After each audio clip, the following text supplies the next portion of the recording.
Wow. She's like, call me that. I'm going to get it going. It's going to happen. Okay, now it should be just a few more seconds. Oh, yep, there we go. There you go. All Which right. one of these Alive foods now. contains a protein that can make your arthritis? Okay. Muted. Was that an ad before us? Yeah, an ad about protein. Awesome. Hey, we're live, so let's do this. Great. I can already see, as I got my other monitor up, that my last joke hit, so people are going to hear us talking right now. Hey, good evening. Welcome to TVCI Read Along Week 2. So we are reading Surprised by Paradox by Jen Pollock Michelle. Now, my name is Mason King. I'm the Executive Director of TVCI. I'm joined here by my colleagues and good friends. Elizabeth Woodson. And I'm Nathan Campbell.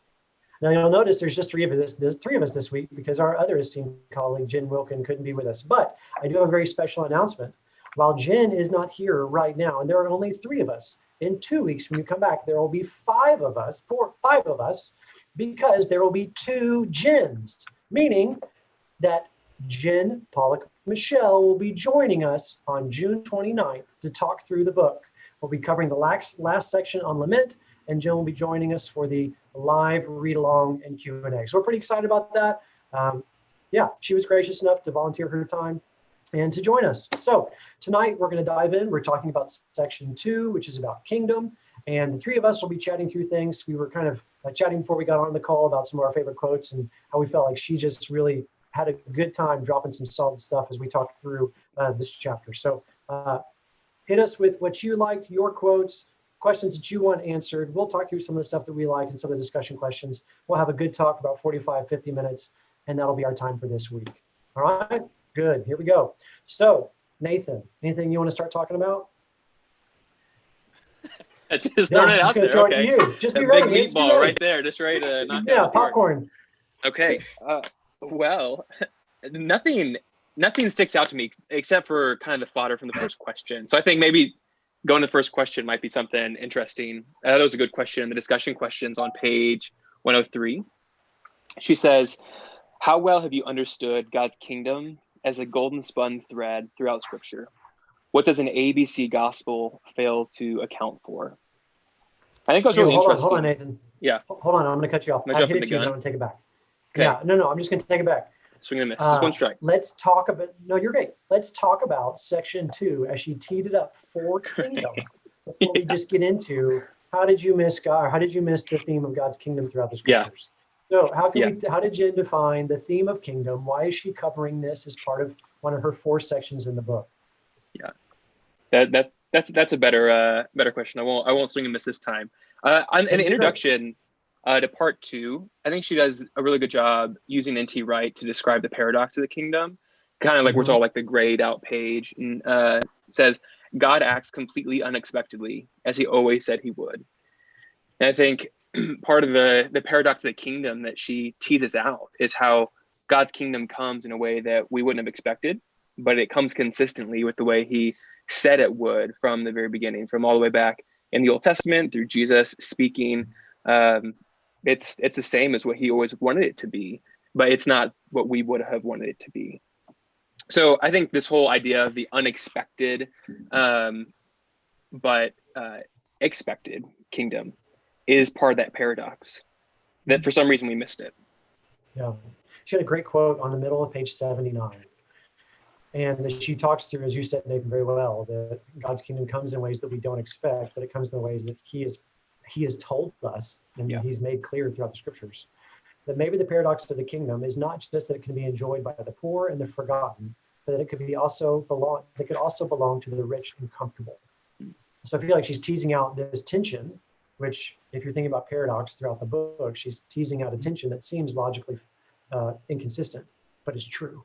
And saying, God is sending his kingdom in a way that you won't look for it or anticipate it, but is consistent with his character. And even the paradox of, if it belongs just to the poor, it also has room. Like if you might think, oh, it belongs to the rich because those are people who are worthy. Well, no, it also belongs to those he came to save, those who know they need a savior, who need a doctor. Like he came to save the sick, not those who think they are healthy, which most people would think those are who get in. And so I felt like she put that paradox just right up really well on page 79 in that statement. I mean, I think I really liked how she talked about how the kingdom of God isn't is good news, but it's not safe, and that the kingdom of God is supposed to permeate our entire lives. It's a quote on 68 towards the bottom. Yeah. It's the idea of the both and. And as you were talking about, Mason, just how it is both the rich and the poor. I mean, the idea of paradox is this both and. We want to say one or the other, and it's both together in connections we can't fully communicate, but it's this idea that it's supposed to permeate the entirety of our lives. And sometimes we've missed the fullness of the idea of kingdom sometimes in the church and our understanding of, just the simplicity and the basics of the faith.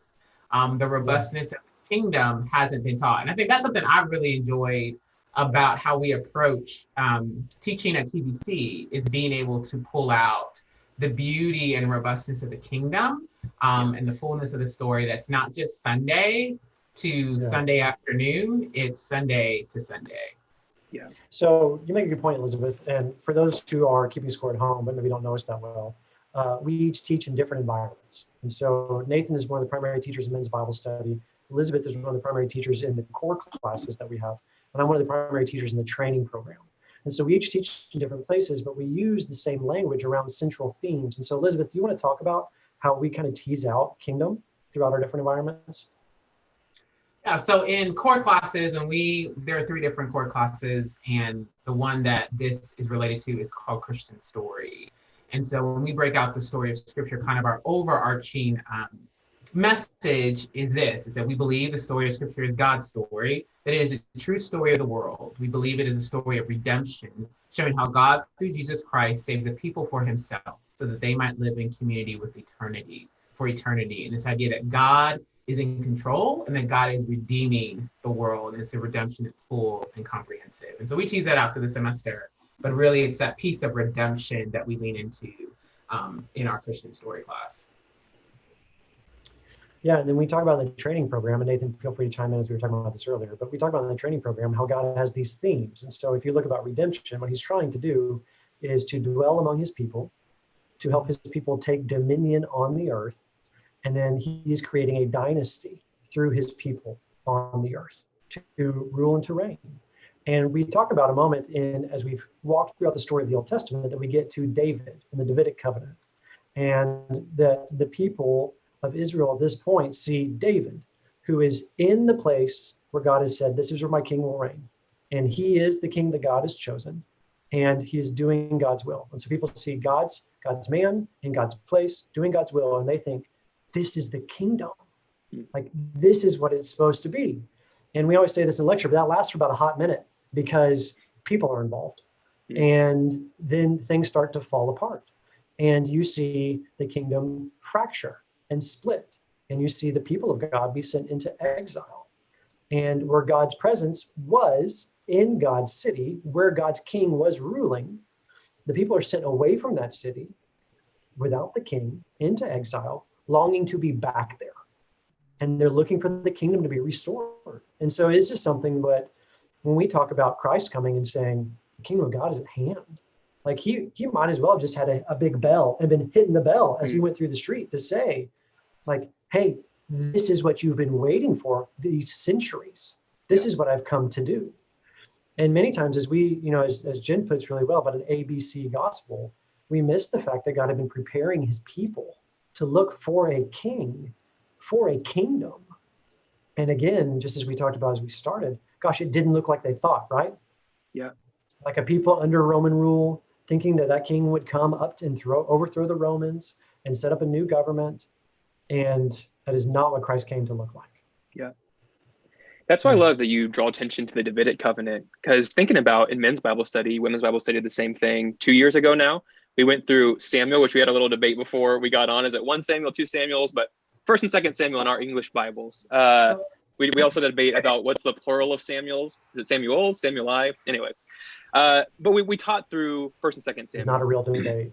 It's not a debate. And when Israel is choosing a king, what do they look for?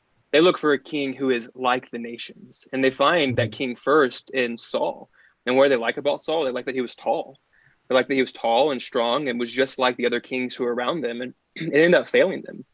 I mean, Saul lasted for just a short amount of time before he, like you said earlier, Mason, just started deteriorating and crumbling. And they found David, who really of all the kings in all the Old Testament, I mean, David's probably one of the better kings, if not the best king. And he's someone who in 2 Samuel chapter 7, we have what's called the Davidic covenant, or God's promise to David that the Messiah would come from David. And so Jesus is often called in the New Testament the son of David. And so we have this sort of theme of them looking for a king who are like the nations. And David is, more than anyone else, a king who is unlike the nations. But yet, like you said, we still see David still transgress in his sin against Bathsheba, in his sin against Uriah. He's doing things that are also just like the nations. And so there's this constant theme in Samuel that kings who are like the nations will take, and they'll take, and they'll take, and they'll take. But rather the reversal of this kingdom, when Jesus comes in, who's mounted humble on a donkey, he rides into Jerusalem. He's a king who's very different. He's not a king who's taking and taking and taking. He's a king who is giving and giving and giving. And that, I think, is the perfect example of the upside down kingdom. As we expected someone like Saul to come in, who's tall and would overthrow and would conquer, but he didn't. He came humble and lowly. And he came, unlike anyone else, a king unlike the nations. Yeah, I did a wedding this weekend, and part of the homily, we've talked about Dane's book, Gentle and Lowly, already on week 1, so we just might mention it every week. But I quoted Matthew 11 and read it at this ceremony, and talked about how Christ is ever approachable and treats sinners who come to him with compassion and with gentleness and lowliness. Yeah. And if you think this is your king, this is not the just the image of power that the people might have been looking for. But he was one who said, let the children come to me, don't keep them from me. And the sinners who came to him, he did not despise. I know that we got into a conversation last week about being too heavenly minded to be any earthly good. And I was laughing as I read Jen talk about that in this chapter, where she said John the Baptist was too heavenly minded and Jesus was too earthly minded almost, that he was focused on being with people. And that there were people who were probably a little bit too uptight, who were well, they weren't too uptight, they were, who were hey, what are you doing? You're not doing what you're supposed to be doing. And again, Jesus is saying, well, my ministry doesn't look like what you think it's supposed to. Yeah. It's just one of the other things I'm reminded of, something that we have our seminary students read in the training program, is a friend of ours in TVCI, a guy named Jeremy Treat. He wrote a book called The Crucified King, which if you listen to our podcast, Knowing Faith, you'll hear it mentioned probably every other episode. We love that book here in TVCI. But something that he talks about in there is also about kind of the paradox of the kingdom, that Jesus rules from a cross. What king is enthroned on the cross? Well, Jesus. And the cross has kind of become so commonplace to us sometimes we forget how significant it was. That so another author talks about the godlessness of the cross, about how horrible and horrific of an execution device this is. And that's our king. He didn't come with a scepter, but he came with a cross and with thorns and with nails in his hands. And he's the crucified king. That title, I think, is so paradoxical, but so beautiful. Just like you said, Mason, he's humble and lowly. He's crucified, and he's also the king. Yeah. Okay, so all of that was intro to the question that Nathan was teed up with 16 minutes ago. So we've got a couple questions here in the chat. We'll get back to them, but I want to circle back to the first question. And the first question here that she listed on page 102 was, how well have you understood God's kingdom as the golden spun thread throughout Scripture? What does an ABC gospel fail to account for? So as we've talked about this, I'm looking at the chat, and I would love to hear from you guys. Did the theme of kingdom resonate for you as something that you missed as you've been taught about the Scriptures, as you've learned the Scriptures and read them? When she outlined it, were you thinking, oh yeah, I know that, I can understand that pretty well? Or was it, oh, I've missed out on that? I really have just believed, and I forget the way that she did the acronym, but it is, once I'm saved, I'm okay. And as long as Christ has saved me, I can move forward, without understanding kind of the depth of why he came in the way that he did, what he has done, and why the New Testament opens the way that it does. And saying he's this is his genealogy, and it's pointing to these prophecies and the fulfillment that he's bringing the kingdom. So I just would love to see any response. Has there been someone that how that's fit with you or what you've thought? So I know we're on a bit of a lag, so we'll keep talking a little bit and we'll look and see in the chat if you guys key in on that. But Elizabeth, Nathan, you want to chime in?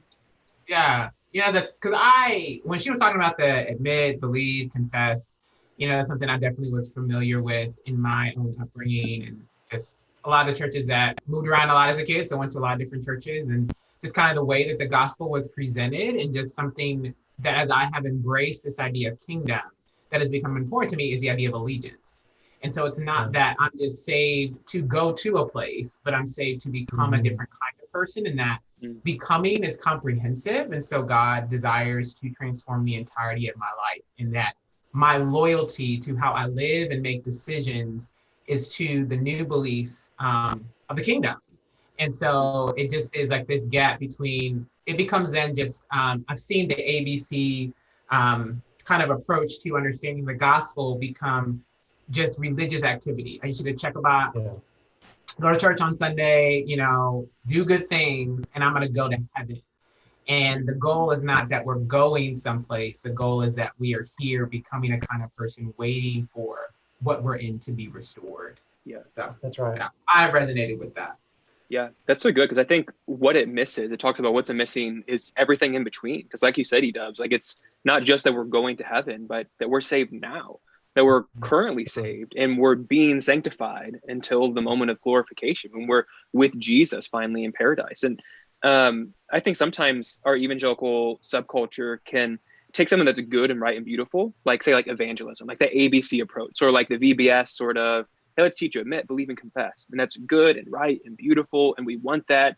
I want the Lord to burden my heart more for evangelism. I want the nations to be reached. But sometimes we make it so much about converts rather than the disciples, right? And the Great Commission, which is also a commandment for all of us, all Christians. We want it to just be this sort of check this box, like you said, Elizabeth, and do the ABCs and then be done with it, and then never talk about it ever again. But rather, that text is calling us to be made as disciples, as followers, as learners in the way of Jesus. And that's such a countercultural idea, I think, in some pockets of our evangelicalism. Yeah, this is Dallas Willard's thing. I mean, even you talk about the Great Commission, he talks about the Great Omission of evangelicalism in the last 25 years. And he says that we have focused just on that. We focused on evangelism and getting converts, saving people from hell. But he said that I think he passed in the last 4 years. And so 20 years since he's written this book, we have raised like a slew of baby Christians and left them there and not taught them how to be disciples. And so evangelicalism is consisted of thousands of baby Christians who say, okay, I'm a Christian now, I'm good, let's go. Instead of, I'm saved to allegiance to Jesus, and I'm to become a type of person who walks by a certain type of virtue, and I'm to be molded to the image of Christ. And gosh, we've been so scared of having any type of self because we don't want to, like we've known the call to die to self, that we haven't recognized what's good and what's bad and how to mature self, and even known what to put off. And it's just been a slew of misunderstanding or confusion along those lines. And it's really interesting when you think about it, it's such good intent and such good desire, but we fall short of what the real purpose is there. And I think we also raise up people who don't know how to think through paradox. And so you have these both and situations that arise, and people can't navigate or deal with our favorite word, which is tension. And so they walk away or go to extremes. And so we see the extremes that don't have space for nuance or even space for conversations of, okay, this is a side of Christianity that doesn't make it into a 3-point presentation. And those are good. Like, I don't want our conversation to come off as we don't appreciate the value of those states. There are some really hard truths to what it means to walk as a Christian in this world. And are we raising up disciples who have the strength, the inner strength to be able to navigate some of those harder issues that don't have easy answers, that require long obedience in the same direction for a glory that is yet to be realized. It's interesting. She talked about, what was his name? The patient ferment of the early church, but I can't forget his name. Kreider. Kreider. And she talked about Kreider's book and catechesis. And the aspect of like in the early church, you had to be a Christian for a while. Mm-hmm. And before you could be brought into the church, you would go through catechism for a while. And then they would go around and talk to your friends and be like, hey, is Mason's life up to snuff? Like, tell me what you see. Should we let him in the church? And that's a totally different thing. Yeah.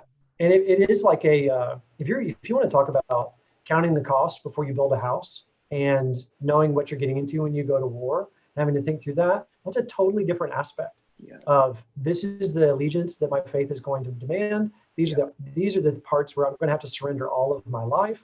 And this is how I'm not just looking for rescue from my sin, but he's going to want ownership of all of my life. And he will speak to the ethics of all of my life. Yeah. And gosh, in a modern worldview that is so bent on, like she said it well in here, in a modern worldview that's so bent on self-freedom, it is such an offensive thing. Yeah. It's just really sobering to think through.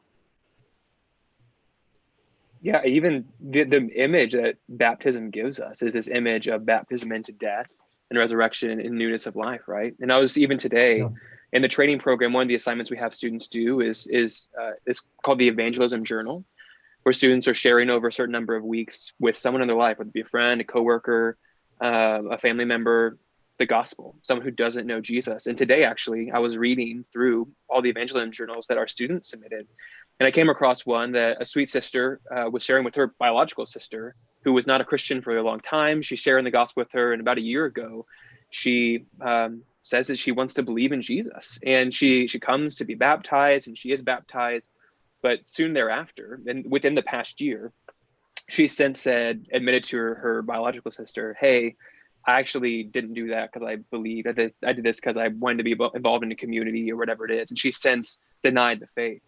And it's one of those sober realities that sometimes we take baptism as this sort of this just ritual, just something that you do to, signal that now I'm a part of this culture, I'm a part of this church. But I think, like you talked about with the early church, right? Like it was a sort of death ceremony where it's like, hey, I'm dying to my old self and I'm being raised to walk in newness of life, and I'm not going to be the same anymore. I can't go back to the old way of life. And there needs to be some sort of testing to get us to that point where we realize that this is all I have and I'm no longer the same person. Well, so I promise we're going to talk about this book, guys. You're making comments here and we're kind of getting around. Elizabeth and I in the residency this last year read a book called The Cure. Is it The Care of Souls? It's The Care of Souls. And it is by Harold Sinkbile. And Harold is a Lutheran priest. And gosh, Lutherans view baptism in a whole different way than Baptists. And so as we read this in the resident, right, Elizabeth? Yeah. As we read it in the residency, it was so great. I know, Brittany, you're on the call, so you can say yes, that you also read it, that to see someone steeped in their tradition, like a brother who we're going to be in heaven with and worshiping alongside, and looking at it and going, baptism is such a marker in your life. Like you think about life pre and post baptism, and there's just so much wound up in that for you. But for many evangelicals and many Southern Baptists, like I got baptized the first time when I was like 6 or 7. And I think the third or fourth time when I was 13 or 14, just as an anxious teen. But it has a different place and maybe a diminished perspective in some people's life. It was so interesting and encouraging to see different traditions that hold it in a different light. Yeah. Okay. Want to go to another question? Elizabeth, you got one?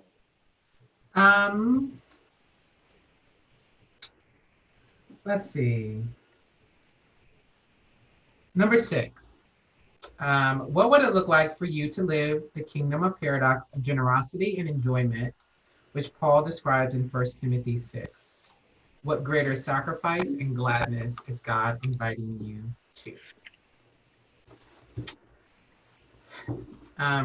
I think this one was an interesting conversation for me. I think in the midst of you discussing paradox, you realize what side of the line, the either or, you tend to lean on. And so the side of generosity and sacrifice, and this idea that God has created a world that he desires for us to enjoy.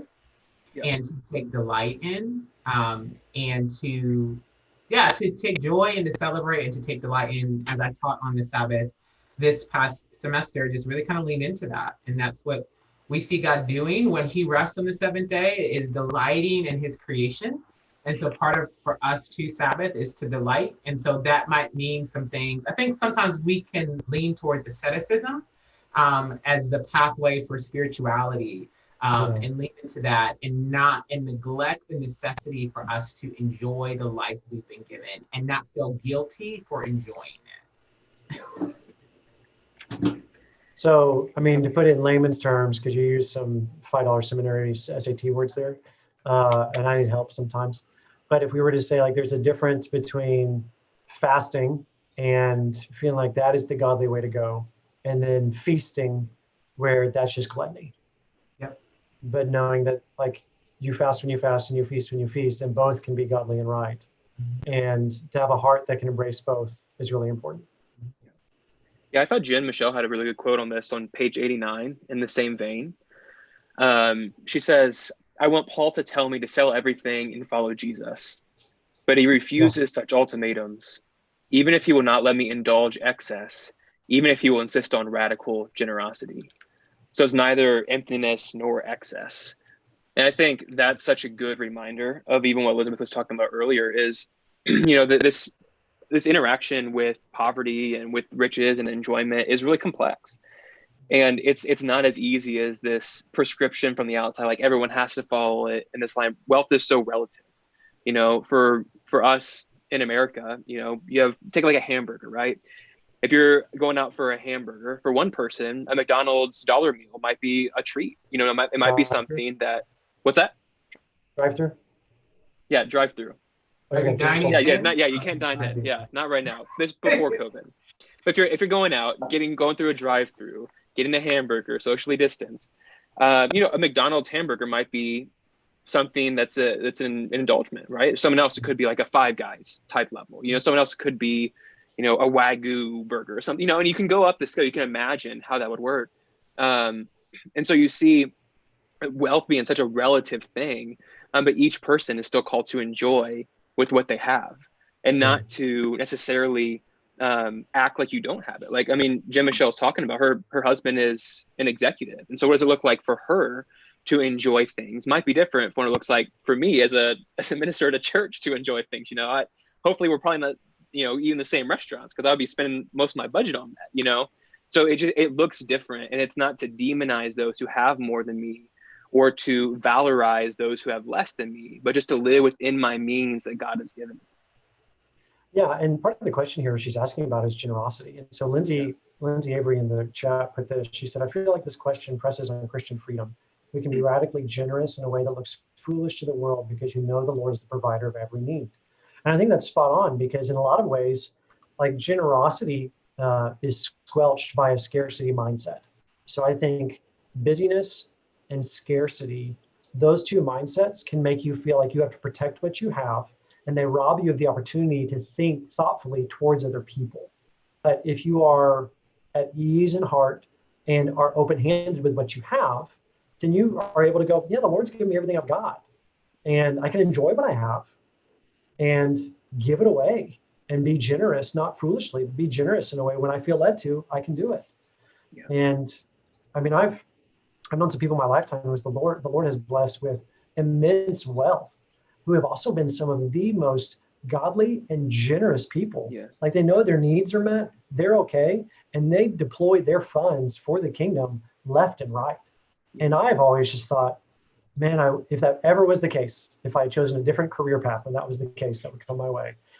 Like, Lord, let me have a virtue and character that would do that. Yeah. Because it's such an image of just living open-handedly and trusting God with what you've been given. Yeah, I'm reading a collection of sermons by Martin Luther King Jr. right now. And actually, just this afternoon, in between work, I was reading a sermon, and it's actually really relevant. I thought it was neat. I wrote down the quote. He said, "Nothing in wealth is inherently vicious, and nothing in poverty is inherently virtuous." Which, like, only MLK could say something that profound and not such like a pithy statement. I think that's really smart, because I think sometimes we've overcorrected to sort of American gospel, like this American gospel of prosperity gospel, which is not a gospel at all, but this, God loves you if you're rich, or, if God's happy with you, you're going to increase your net worth. And it's a lie from the pit of hell. And it's all over the place, even here in DFW. Like if you watch the movie American Gospel, which we've talked about before in spaces, you'll see multiple people here in DFW who are preaching this sort of gospel. But sometimes I think we've overcorrected that too, where it's sort of this anti-American gospel, if you will. And I think we've so hated the 1%. We've so despised those who do, like you said, Mason, who have been blessed with incredible wealth, but who are being generous and godly, and it's not owning them, and they're not greedy for a dishonest gain, but they're generous and enjoying what God has given them. Sometimes I think we can demonize those type of people. In my own heart, I have to check it often. Is this just because I'm jealous? Is it because I want to be in that place? Is it because I'm not content with what the Lord has given me? And that's a really hard heart wrestle that I think I have to go through, to not see them as, MLK said, not as something inherently vicious.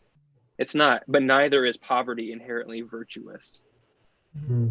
It's the idea of that MLK quote reminds me of this idea of stewardship. Mm-hmm. And so, in some sense, it doesn't matter. What matters more is not how much we have. What matters more is how we use it according to the kingdom mindset. And so that we are leaning in the areas in which the Lord is telling us to lean in, because I think when I think about what Lindsay said, and this idea that sometimes we give or are generous in ways that have nothing to do with the Lord, but to everything to do with who we desire to be perceived as. And then the reverse can be true for when we hold on to things because we are focused on our independence versus dependence on the Lord. And so this transformation that comes from kingdom, that is what we hope. And you can't see people's hearts. The Lord is the only one that can determine those things and determine the intentions. But that we would elevate living as stewards of the kingdom versus one financial status or the other.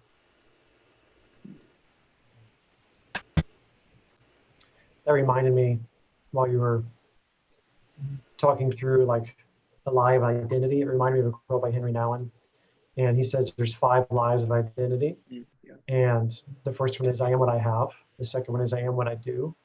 The third is I am what other people say or think of me. The fourth is I'm nothing more than my worst moment. And the fifth is I'm nothing less than my best moment. And just to think of how generosity, virtuous or sinful, can be wrapped around and up in those things. I think you said that really well, Liz. Yeah. I have a question. May I ask a question? Sure. Yeah. So what if we said no? How does that go? If we're no makes sense. Yeah. I feel like there will be some people on YouTube that probably agree with you and be like, hey, be quiet. Let Elizabeth talk. We came to hear Elizabeth. This is why we're here. Hey, be quiet, Mason. That's the truth. What they say. Yeah. So here's my question. Page 99. The bottom of page 99. She has this paragraph around catechism, and she's talking about Kreider's book with the patient ferment of the early church. And I just want to talk for a second about this idea. We can spend 3 or 4 minutes on it. But specifically, the efforts of catechism or spiritual formation in the early church focused on 4 specific areas of subversive Christian lifestyle: sexual chastity, financial stewardship and simplicity, abandonment of the magic arts, which she redefined contextually, and I thought it was great, and patience, in contrast to hatred and violence. I wonder about our own acts of subversion as we try to live living faithful in each of these areas today. What credible public witness might be restored to the church, not because we showed up to cast a ballot for a particular party or president, but simply because we committed to living virtuously in each of these 4 areas? I don't really have a question other than I read that and put my pen down and was like, gosh, I want to talk with my friends about that paragraph. So that's why I'm bringing it up right now. Yeah. I mean, she goes, it's the next 3 paragraphs after that quote. I wanted to just pull my pen and highlight the whole page, but that really defeats the purpose of highlighting. And just what it means to live to call it, a subversive Christian lifestyle. Yeah. That we Yeah. really are noticeably different, and appropriately bold in that difference. But just the power of that versus the current witness collectively that we might have. And kind of the stark contrast between the two. What's interesting is you think about this on the next page and everything that you bracketed but didn't highlight. So really you could have just like circled the entire page. And by the way, I said there's going to be a bunch of people in the chat, and Brittany Logan said, yeah, I'm only here for Liz. So Hey, I you're see you, gonna- Brittany. Yeah. I know where you live. So when she talks about, like, there's this paragraph in the middle of page 100. So long as personal freedom remains our highest ethic, it will be increasingly subversive to say that sex exclusively belongs in the one flesh relationship of a husband and wife. And it's really like she just makes this simple statement of, as long as these ethics are at the precipice of the public domain, to say anything contrary will be subversive. Yeah. And you think about the speed of cultural shift and the way in which, like 15 years ago, 5 years ago, 2 years ago, some Christian convictions you would have gone, well, yeah, you're a Christian, you believe that. And now in a postmodern context, it's like, well, I believe that, but I don't say that out loud to people because that would not be okay. Right? Does anybody feel that? Yes. That was actually loud. But yeah, I think it's especially the idea of personal freedom. Yeah. And because we live so much in the waters of postmodernism, I mean, I just really have to fight to be like, is this okay? Like, what does this line up with scripture? Am I okay to think in this context? And this is really who I'm being called to be, because it's so much a part of the water. And I've just had some conversations recently about personal freedom and have been pressed into, man, these are our friends that are Christian, but are we going with the current or pulling back from the current? Sometimes it's not as clear as I would like for it to be. It's funny because I think evangelicals, especially since the 90s, if maybe not before, you guys both know I wasn't around before the 90s, so maybe I'm sorry, when were you born? after both of you. Okay, great. Just to make sure. Yeah. But I think evangelicals for a long time tried to be countercultural, but maybe in some of the wrong ways. You know, you see like those evangelical t-shirts, like not Subway, but God's Way, you know, or like those cheesy sort of Christian bands, or everyone has a certain look or whatever it is, and you have this sort of subculture that forms that is trying to be counterculture, but I think in the wrong ways. And I think what Jim Michelle is calling us to is a different type of counterculturalism. Like this type of counterculturalism actually makes a difference. Like, does it matter if I wear a God's Way t-shirt? Probably not. Like, that's not gonna maybe do much difference. But man, if we're doing these things, like one of the things that stuck out to me is the thing about patience. You know, the unwillingness to return evil for evil, page 101. When outrage is the hot take, how great an act of subversion to let oneself be wrong. I mean, like we've kind of been talking around, like this cultural moment is one where that's where we are, like in this sort of cancel culture kind of moment. Everyone's outrageous and, outraged on Twitter and so forth. Like we want these hot takes and we want to defend ourselves. But am I willing to be misunderstood? Am I so confident in the truth? And is my conscience clear enough to be able to say, hey, even if you misunderstand me, to the best of my ability, to the best of my conscience, I am living my life before the Lord. So help me God. And maybe I am misunderstood. Maybe I am maligned. And maybe I will suffer, because that is how the kingdom comes, right? The kingdom doesn't come. I mean, that's what's so funny is we're talking here about Jesus bringing the kingdom through humility. But I don't want my kingdom could come through humility, right? Like I don't want to participate in that way. If I want to participate in the kingdom, I want to come in conquering as well. But if we lived this sort of counterculture way, I think then we really would make a difference with our neighbors. We really would be seen as someone different.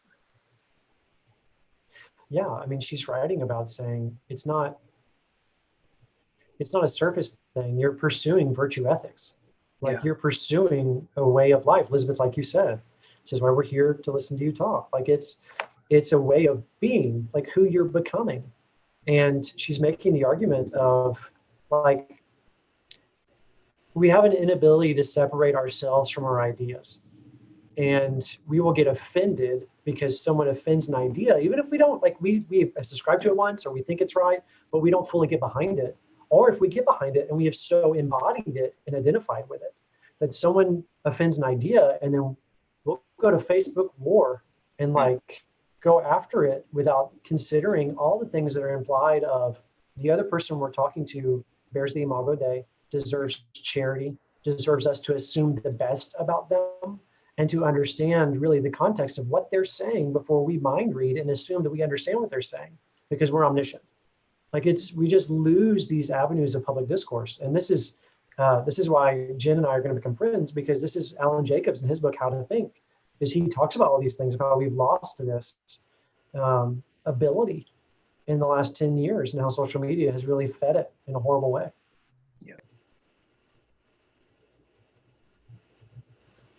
Yeah, I think sometimes our hope is misplaced, right? Like Jen is also talking about here in this chapter, where sometimes we seek for, the kingdom to come in this world. We seek for, what is it, the quote about God's holy hill isn't Capitol Hill, but Golgotha. I thought that was such a powerful quote as well. And how she ended that chapter? Yeah. Who's singing? Yeah, just the whole book. Yeah. I just bracketed the whole chapter. It was like, can I tweet that or not? Like, right. It's really good. Okay, so we're going to keep talking. So far, you guys have been great commenting and agreeing with things we've said. But if you want to ask questions, you can ask questions. There's been a couple questions around book recommendations, and people who are in the chat have come to each other's aid, and that's been fun to see. Oh, nice. So we've got some friends here who can help talk through some stuff. But if you have questions, chime in. We got about 10 more minutes. We're gonna keep talking a little bit. Yeah.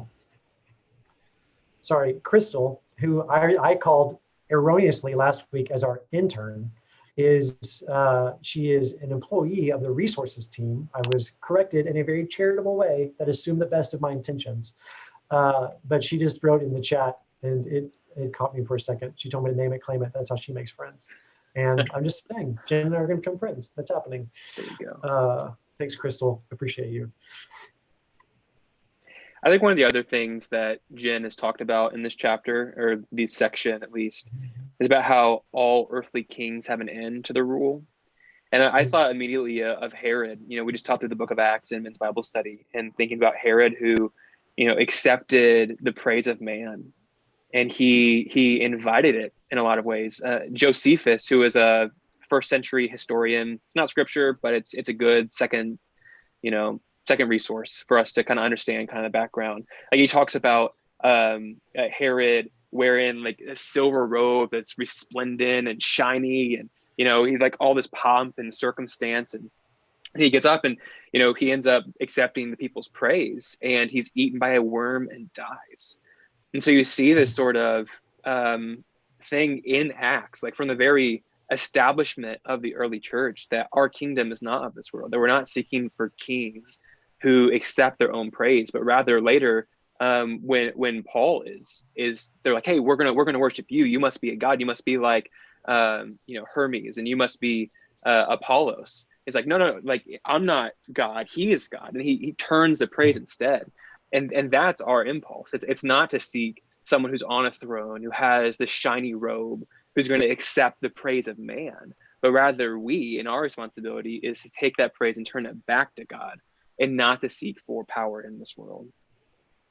And I think because of the obvious moment that we sit in culture, and whatever political views you might have as you're sitting on this call, kind of what you said, Nathan, and then the quote she has at the bottom of 101, that the biblical story is subversive not simply because it inspires a countercultural ethic, but because it portends the fateful end of every king and every kingdom of God. And so, I think something that's been helpful for me the past few weeks to think about the things that have been happening and the things I hope for and that are yet to come in terms of justice in our country, is to bring in a 50,000-foot view and to know that we kind of see these small movements, but the Lord is moving in these large movements over hundreds and thousands of years to get us to where we need to be. And that's a mission that won't fail. And so when things in on Capitol Hill or things on locally or nationally on a political level might not go the way I hope for them to go. That I am not consumed by angst for those things, but that I trust in a God who's still in control and he's greater. And so that doesn't take away my responsibility to lean into those things, but it also means I don't find my identity in them and I'm not overwhelmed by them because I know how the story ends. Which to me is the beauty of kind of what she talked about at the beginning, is when you know about the theme and story of kingdom, you know who the king really is. And he is coming and he will reign. Yes, I love that bracketing because we've talked already about Jesus coming humble and lowly mounted on a donkey. And that's how he enters Jerusalem as the king for the first time. But it's a good reminder, like you said, Elizabeth, of the 10,000 year reign, you know, the 10,000 year view of history. And that one day soon, that Christ will return again. This time he's going to have tattoos on his thighs that say King of Kings and Lord of Lords. He's going to have a sword coming out of his mouth, right? He's going to be mounted on a horse. He's going to conquer, right? We have this conquering king. The way he conquers is, you know, the lion conquers through the lamb, right? It's this, you know, lion-like victory through this lamb-like achievement, right? But eventually he will return to judge the living and the dead. That's the confession that we all agree to in the Apostles' Creed. And that is our ultimate hope.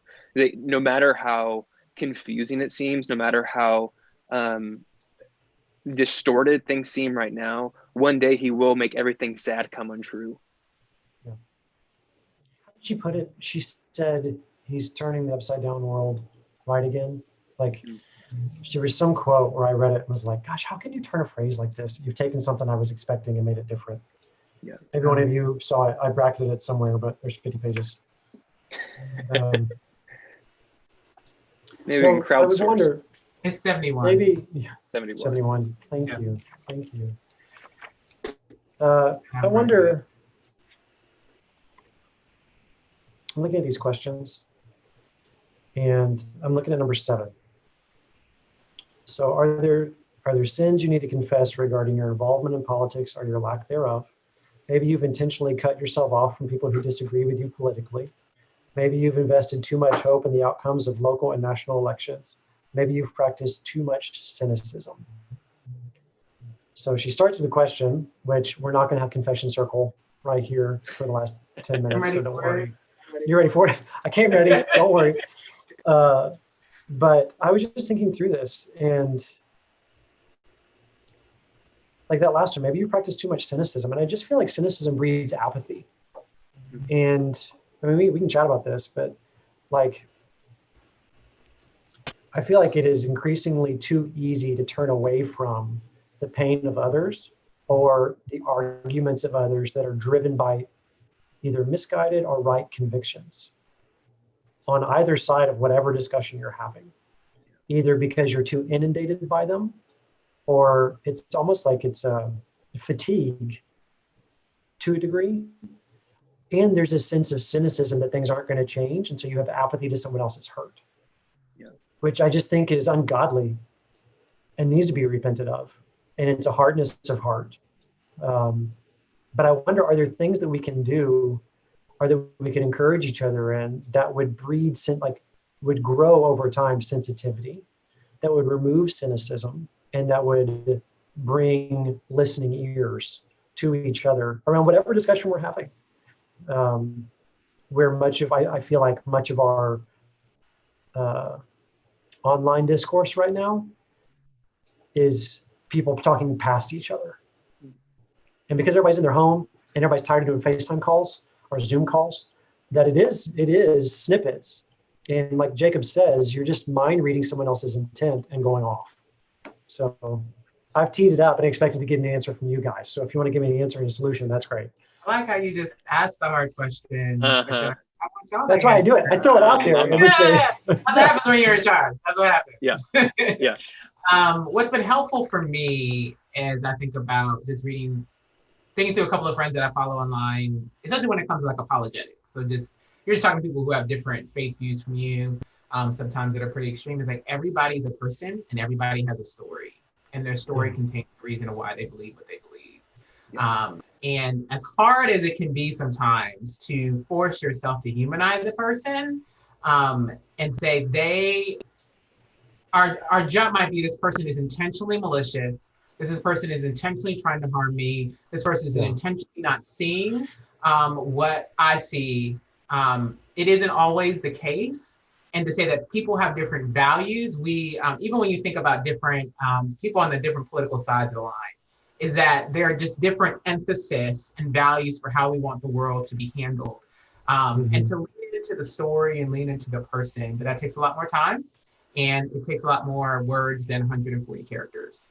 And so, and it can be really hard because that other person might not be humanizing you, which might not humanize you. Is that what you said? Right. Yeah. Yeah, I read a book last year called Them. And it's about how we're so divided in America politically and what we can do to heal it. I think the authors, it is, yeah. Okay. Yeah. And I think something that he said that was wise at the end of the book was how we heal. And one of his recommendations was to bring back Pee Wee football, to bring back the Lions Club and local community things. Because I think we live, people have talked about the echo chambers. Like we live in a place where you only hear people who agree with you, and the algorithms on social media, you like something and then all you see is something who are like that. And we're not used to having a face-to-face. I know obviously it's COVID, so that makes things difficult, but having in an ideal world when things are normal, having that sort of face-to-face conversation, that local level conversation. I think the sad thing is kind of the fragmentation of our society too means that even the people who live in our community usually look a lot like us too. There's been studies that have been done about, do you own a Subaru? Well, you probably are this political persuasion. Are you this far from a Whole Foods? Well, you're probably this political. Or do you have a truck? Or the Bass Pro Shop, is that near you? And we've so conglomerated with people who are just like us that sometimes we need to even get out of our own communities and drive 5 minutes down the street and just to listen. I mean, that's something I've been learning a lot, which I need to actively display, because obviously, I like to talk, and really? So, yeah, really. Yeah. I know, it's a surprise to everyone, but I sometimes, I'm more quick to speak than I am quick to listen. And I want to be a man who's quick to listen. And I want to listen to people who are wise and people who disagree with me, and take them, like you said, with charity, and not with me trying to prove my point or say, oh, let me let you finish and let me, hit back at you and prove how you're wrong.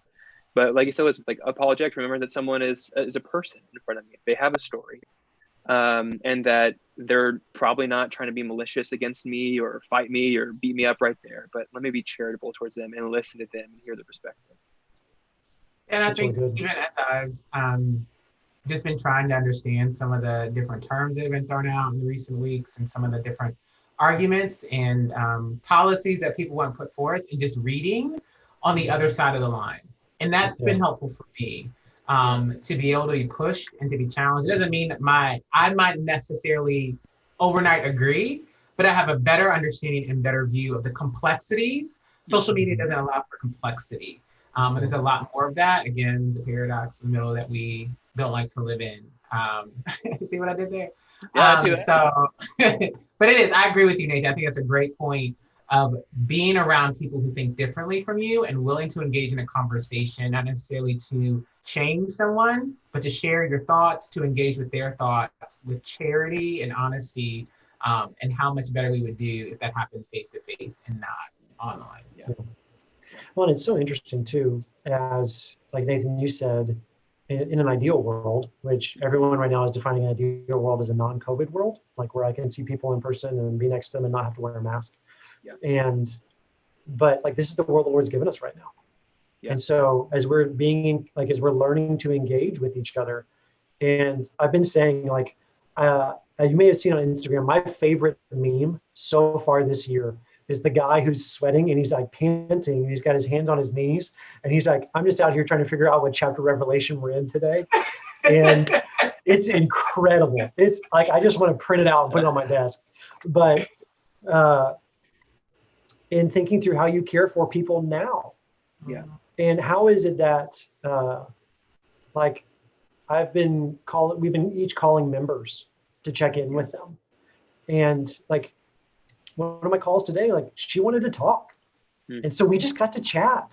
Yeah. And you think like, I think she had 5 kids, and it was like, hey, we can have a conversation. Let's talk. And so I realized like people are starved for conversation because they're starved for community right now. Yeah. And our inputs have, like, I don't know about you, maybe anybody on the call, like my technology input went up dramatically in quarantine. Yeah. And I made excuses for it and said, well, I can't see people, so I need to be available. And all of a sudden it was like, oh no, I'm way too available and I'm too plugged in. And like I'm inundating myself and overwhelming myself, which doesn't allow me to process well. So I think about, I mentioned his book, but I want to mention again for our listeners, Alan Jacobs' book, How to Think. It's on Audible, it's on Amazon. He does a really good job of thinking through the ways that we can combat assuming the worst about the other person, trying to just think about what we're saying before they're done talking, and trying to mind read, which we all do, because it's, I know what you mean. I know what your intentions are. No, like you don't. And it takes a lot of work to get there. Like I can remember being in mediation things where the person across from me would share something and I would have to respond and say, what I'm hearing you say is, and then I would respond, Yes. no data judgment, no value judgment, just facts. I'm hearing you say that you don't like purple sweaters. Yes, that's true. I do not like purple sweaters.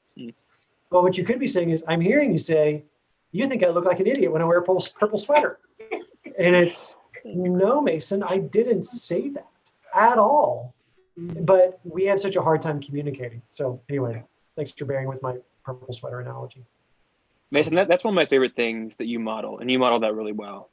That's something that I hope to pick up in my life too. I've seen it so many times in the training program when you're engaging with people, where you'll say, hey, I hear you saying this. Do you mind if I say it back to you just to make sure you're understanding this? And I think you model for our people such a generous spirit about it. And I just wanted to just publicly affirm you as my friend, as my boss, just to say thank you for that, because I've learned a lot from you for you doing that, you know, for you wanting to genuinely understand the other person. And that's been a great deal to me too.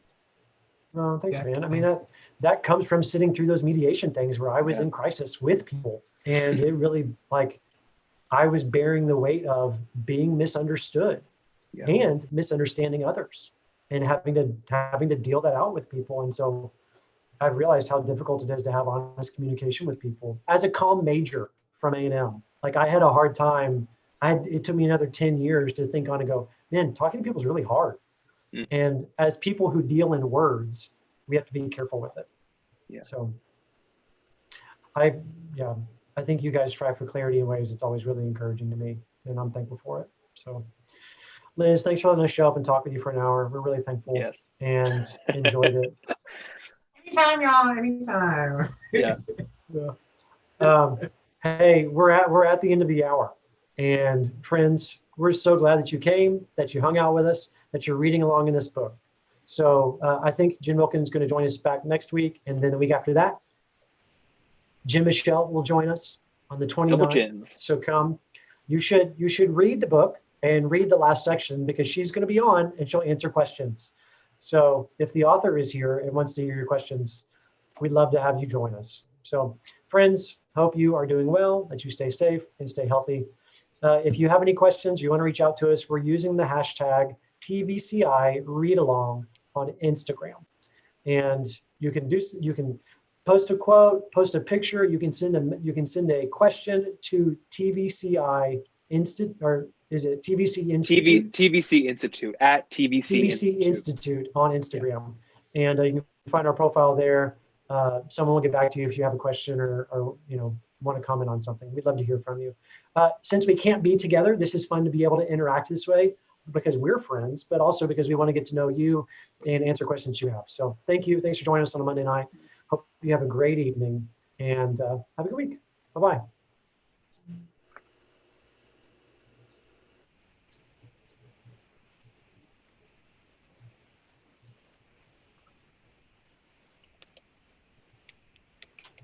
Do we just not move for 15 seconds so that it Like, what do we do here?